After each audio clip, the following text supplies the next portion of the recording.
The words hit me like a fist to the chest, stealing the air from the room. I'm going to travel with the kids, Sarah said, her voice steady, almost rehearsed as she stood in the kitchen, her back to me, stirring a pot of pasta. We don't want you to come. My fork froze halfway to my mouth, the bite of chicken cooling in the silence. The kids' laughter drifted from the living room, a stark contrast to the ice forming in my veins.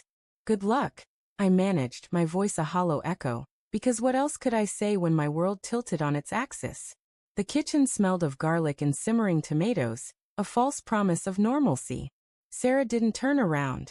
Her shoulders, squared and unyielding, told me this wasn't a spur-of-the-moment decision. I stared at the back of her head, her auburn hair catching the glow of the overhead light, and wondered when she'd stopped being the woman who used to curl into me on the couch, whispering dreams of family vacations. The kids, Lila 7 and Max 10, were oblivious, their voices rising over a cartoon's cheerful music. I pushed my plate away, appetite gone, and tried to parse the weight of her words. A trip without me? Fine. But the way she said we, like I was already outside the circle of our family, cut deeper than I could name. Over the next few days, the house felt like a stage set for a play I hadn't rehearsed. Sarah was all brisk efficiency, packing suitcases with the kids' clothes, booking flights on her laptop, her fingers flying over the keys with a purpose that excluded me. Where are you going? I asked one evening, leaning against the doorway of our bedroom, watching her fold Lila's favorite sundress. Greece, she replied, not looking up. Santorini, maybe Athens. The kids will love it. Her tone was light, but there was a wall behind it, one I couldn't scale. I nodded, swallowing the question I wanted to ask. Why don't you want me there? Instead, I said, sounds nice, and retreated to the garage, where I tinkered with a broken lawnmower, pretending the ache in my chest was just heartburn. The red flags had been there, hadn't they? I'd seen them but chalked them up to stress. The late-night texts she'd dismiss as work stuff. The way she'd linger at the mirror, applying makeup for a girls' night, that seemed to happen every other week. The new perfume, sharp and unfamiliar, that clung to her clothes when she came home. I told myself it was nothing. Sarah was a good mother, a dedicated nurse. She deserved her outlets. But now, as I watched her pack, those moments replayed like a montage in a thriller, each one a clue I'd ignored. A week before their departure, I found the first crack in her facade. I was looking for Max's soccer cleats in the hall closet when a small notebook slipped from a shelf, landing open at my feet. Her handwriting, neat and looping, filled the pages. I shouldn't have read it, but my eyes caught a name, Evan, and my stomach twisted.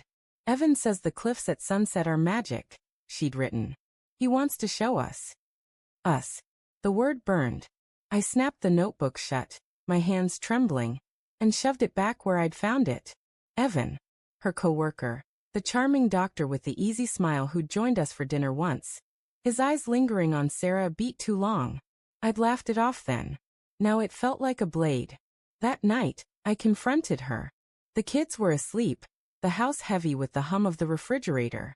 Sarah sat on the couch, scrolling through her phone, her face lit by the screen's glow. Who's Evan taking to Greece? I asked, my voice low, trying to keep the accusation from spilling over. She froze, her thumb hovering over the screen. What? She said, but her eyes darted away guilty. Evan from work.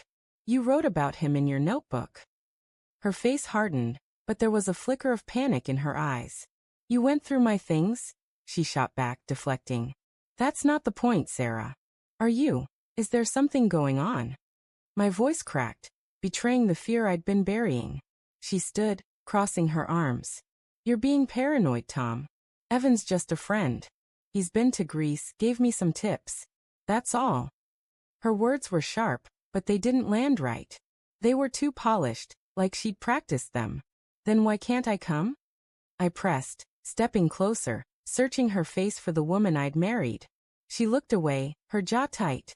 Because I need space, okay? The kids and I need this. Her voice softened, but it wasn't for me. It was for herself, a justification. I wanted to scream, to demand the truth, but the weight of her words pinned me in place. Space. From me. The days blurred into their departure. I drove them to the airport, the car suffocating with unspoken words. Lila hugged me tight, her small arms a lifeline. Max gave me a fist bump, his eyes on his phone. Sarah's goodbye was a peck on the cheek, perfunctory, her eyes already somewhere else. Good luck, I said again, the words bitter now, as they disappeared through security. Back home, the house was a tomb. I poured a whiskey and sat at the kitchen table, staring at the notebook I'd retrieved from the closet. I read it all, every damning word. Plans for dinners with Evan in Santorini. A hotel booked for 2, not 3. Her excitement, her guilt, her justification scrawled in ink. She wasn't just cheating. She was building a life without me. I could have called her, screamed into the void of an international call, but what would it change? Instead, I waited.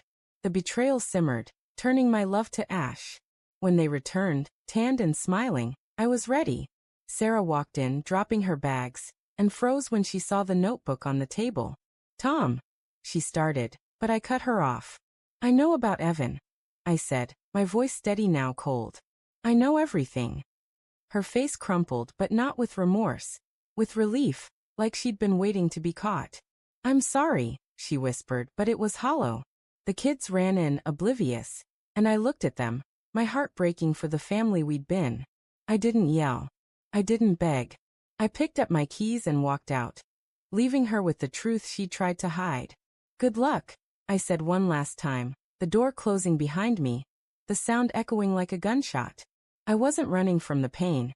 I was walking towards something else, something I couldn't yet name. But I knew one thing. I was done being the fool.